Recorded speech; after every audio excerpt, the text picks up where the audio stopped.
Magandang umaga sa ating lahat. Samahan niyo akong meditate ng salita ng Panginoon.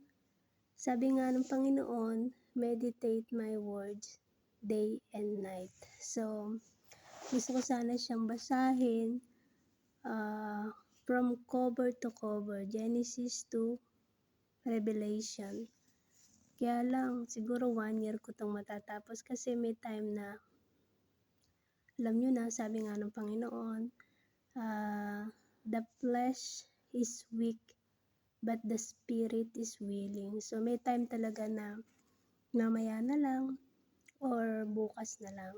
Ganon. So, manyana habit. Yun yung bagay na dapat paglabanan ng isang nilalang, yung pag ayaw mo, the more na ayaw mo, gawin mo.